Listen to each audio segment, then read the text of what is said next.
Hello everyone, Tyler King here with a new episode of NuReview. Today I'm going to be doing a review of the 1977 debut album by Television, Marquee Moon. The lineup for Television at the time of this recording was going to be Tom Verlaine on vocals and guitar, as well as Richard Lloyd on vocals and guitar, although he did more backing vocals. Fred Smith on bass and backing vocals, and also Billy Fica on drums. An early lineup of the band featured Richard Hell on guitar or bass. One of them. The album is kind of recorded after a failed recording session with famed album producer Brian Eno, although at the time he wasn't held in such high regard as far as his production as he is now. He hadn't yet done the work that he would eventually do with bands like David Bowie, Talking Heads, U2, and the members of Television were not particularly happy about the direction that he wanted the band to take, and so the album that they ended up recording, Marquee Moon, is a lot more warm feeling than the recording sessions from the Brian Eno sessions, and you can find recordings of those online. They circulate fairly regularly. Interesting note about Television is that they really are the first punk band to play CBGBs. The members of the band pretty much convinced the owner of CBGB's, Hillel Crystal, to allow them a spot to play, and it blew up from there. And then out of CBGB's you had bands like Blondie, you had Patti Smith, the Ramones, Talking Heads. I mean, it became kind of a mecca for North American punk, which isn't to take away from what was going on in Los Angeles with bands like X and Black Flag. Anyways, this is their first of only a few albums. I know that after this they recorded Adventure, and then there was one in the 90s or early 2000s, which I honestly forget the name of. I've only listened to it a couple of times. I'm not too big a fan of that one. But this album really did help to inspire the post-punk movement as a whole, while also being proto-punk at the same time. This is really the only album that I can think of that is both stylistically sounding like something that both came before and after the punk explosion that would happen right around this time of 1976, 1977. So anyways, let's get down to it. Let's start out this review, Marquee Moon by Television. The opening track is called See No Evil, and it opens with this very simple guitar line before the entire band jumps in, and we are treated to Tom's very unique voice as he sings What I Want Now. And I say Tom has a unique voice because he really does. He has a unique voice in the same way that a singer like Peter Murphy from Bauhaus has a unique voice. It's not necessarily it's not going to appeal to everybody, but I think that for the music, it fits it perfectly, and I'm actually a really big fan of his vocals. And the lyrics on this song really do read like a classic case of restless youth. Lines like, if you gotta say it, let me leave the room, and I get your point, you're so sharp, are just delivered with this very subversive aggression and hatred towards whoever it is that Tom is singing to. The chorus, I understand all destructive urges, helps to bring it all to a head, as finally Tom just, like, cries, I see no evil, and it just really is one of the best moments on the entire album, that first time that you hear it. And the song is one of the more upbeat songs on the album, and it is a bit frantic, and a lot of the songs on this album do have that frantic feel to it, and in that sense, this does perfectly help to set up everything that is about to come later on in this album, and it's a really good opening track. The next song is Venus, and right from the get-go, it's noticeable that it has a much slower tempo than See No Evil, although it's not a ballad by any stretch of the imagination. The song is more of a declaration of some kind of abstract love, and it all kind of can be, summed up into the line of the chorus as Tom sings, "I fell into the arms of Venus de Milo." There's a part in the song, there's some like callback parts back and forth during some of the verses, and there's a bit where all the band says, "Did you feel low?" And Tom goes no, and they all go like, "Huh?" And it's one of my favorite parts on the entire album. The lyrics do really help to paint a picture of like a freezing dark night and just walking alone in the cold.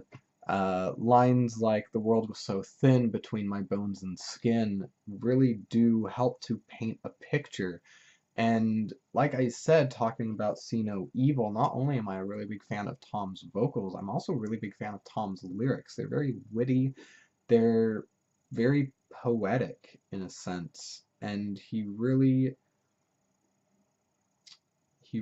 does help to set a mood with the lyrics throughout this album. The third song is Friction, and in case you can't tell by the title of the song, Friction does have a lot more of a bite to it than the previous two songs. It is much more of an angry, vindictive song. Opening with a descending guitar line, the song has much more discordant instrumentation than what we've heard previously, and there are these very jagged, angular, sharp guitar solos that are just thrown in at a moment's notice. The lines are also much more aggressive. Tom at one point sings, "If I ever catch that ventriloquist, I'll squeeze his face right into my fist." The final guitar solo in the song is just this frenzied eruption, and we're now 3 songs into the album, and there has not been a bad song so far. And the 4th song on here, which is the title track, Marquee Moon, for as good as the first 3 songs are on this album, and for as good as every other song on this album is, the title track is, without a doubt, I mean, whether we're talking about punk or post-punk or new wave or just whatever genre of music, the title track of Marquee Moon, I would argue, is one of the single greatest songs of all time by anybody ever, no questions asked, end of discussion. From the opening guitar notes to the final eruption of noise, once the song ends, there is not one part of the song where I look at it and I'm like, oh, it's okay. Like, the band plays every note that they can, and they use every second of its runtime, and it's around 11 minutes long, to their absolute advantage. It opens with some calm guitar interplay back and forth between Tom and Richard before before Fred and Billy join in, and the opening line of the song is, "I remember as the darkness doubled."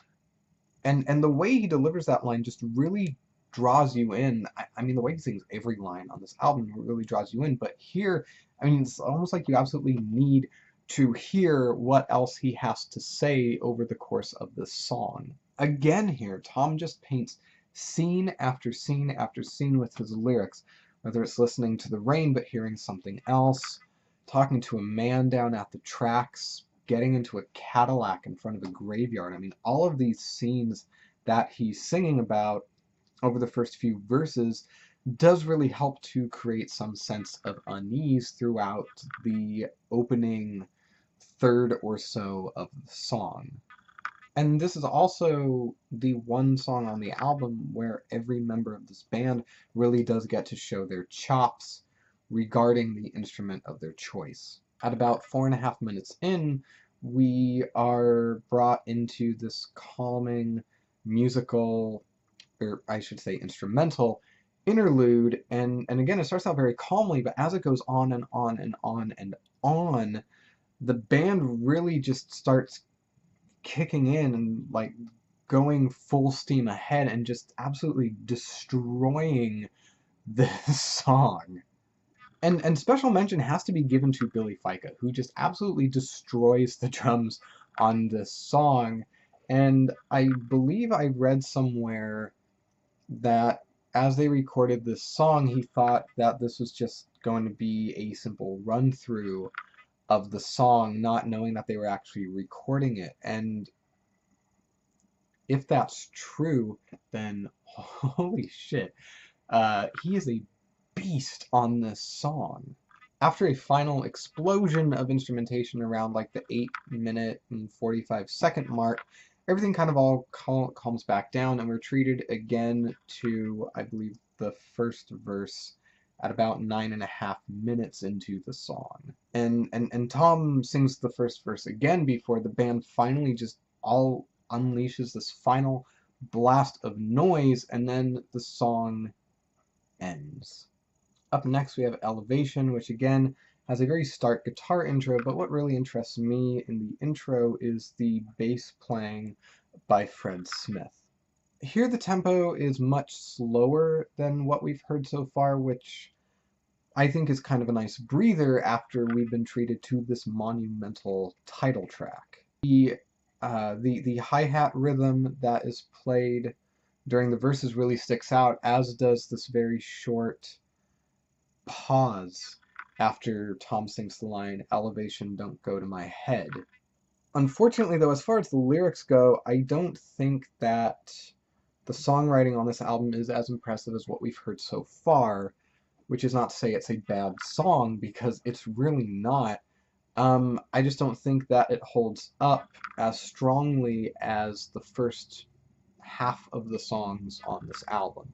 Following this, we have Guiding Light, and now we are in full-fledged ballad mode, complete with very far-off piano keys being played during this number. Although it is a slower song, there are moments of like instrumental building up, like when Tom sings, "I hear the whispers and I hear the shouts, and though they never cry for help." Because it is a ballad as well, of course the instrumentation is a bit more restrained and it's a lot more calm than it has been so far. Tom and Richard's guitar playing is really good. They try to play some very pretty notes, it's just that they kind of like can't. But during the final minute we are treated to this just very like triumphant guitar solo as everything just kind of, I keep saying comes to a head, but there are a lot of like monumental moments on this album, and the final minute of the song is one of them. The seventh song is Prove It, and we do get a more up-tempo song, which I think helps following the slower paced Guiding Light. And with Prove It, I mean, I've never thought it was the strongest song on the album. It's not a bad song. There really are no bad songs on this album, but to me, it's just not particularly memorable to the point where, like, in my process of writing out notes for reviews, like, I'll write a bunch about, like, the songs and whatnot, and from my notes for Prove It, I really don't have anything written down. The guitar tone is really pretty on this song. It just really has always struck me as a more tame version of Friction. The final song on the album is Torn Curtain, which is going to be the second ballad on the song. It opens with this rolling floor tom intro before we're treated to this very pretty weeping guitar hook that comes in, which leads us into the first verse of the song.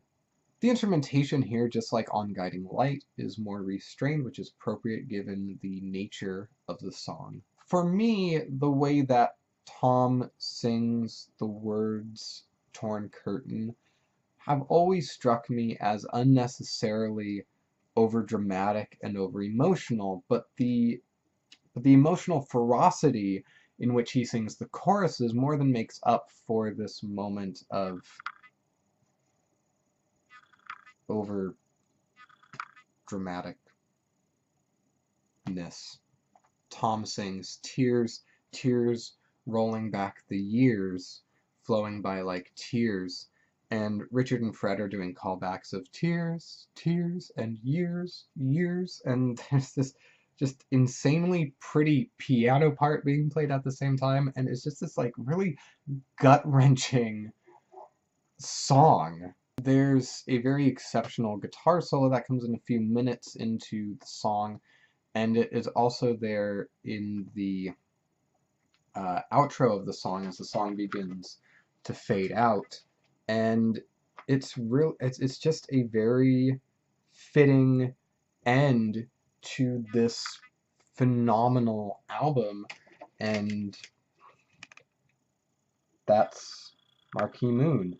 Marquee Moon has really always held a special place in my heart for the amount of time that I've known of its existence and I've listened to it. So I'm close to about like 8 years or so, I'd say. I've been a very big fan of this album, and it's a very at first glance it's a very simple album, but it's very deceiving in that sense, because there's a lot of very complex, complicated, intricate instrumental parts that are being played by really the entire band throughout this album. I do think that Television never really made another great album. I know that there are people who enjoy Adventure, and it's not that Adventure is a bad album, but once I'm done listening to Adventure, I could not really tell you any song that I've heard on that album. And Marquee Moon, it's just great song after great song after great song after great song. It's definitely a very American album. I don't necessarily think that a British or European band could have made this album, just because of the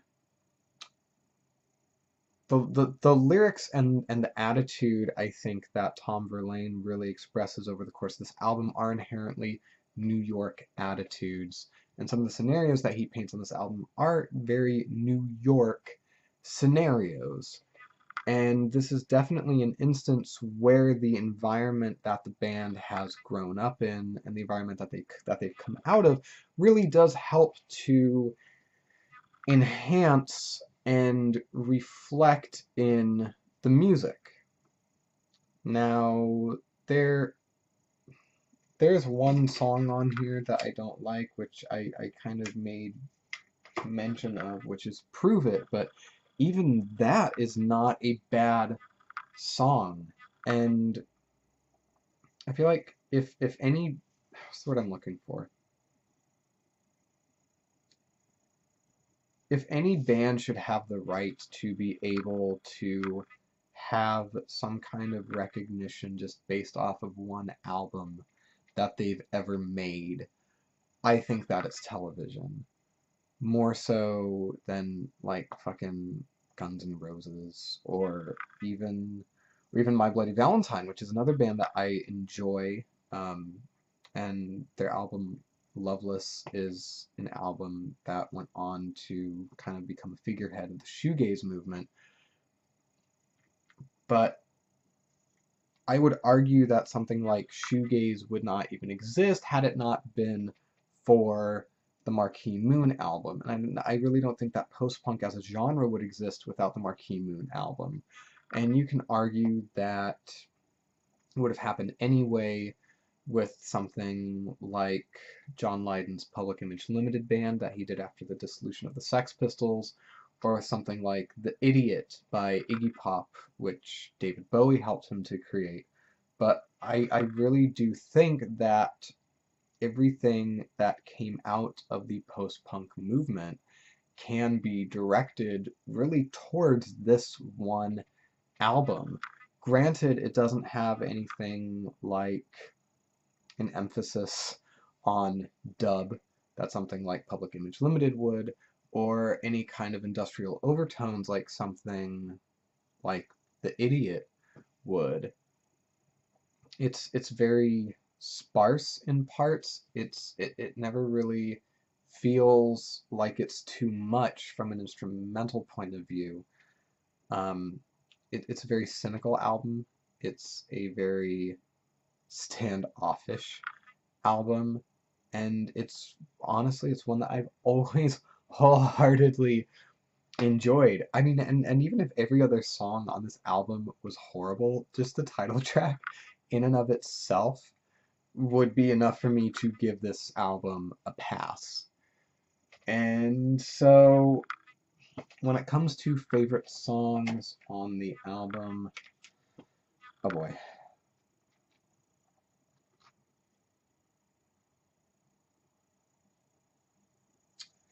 Well, before I do that, I do need to mention, I did make a mistake earlier in the video when I said that the title track was around 11 minutes long. It's really around like 10 minutes long.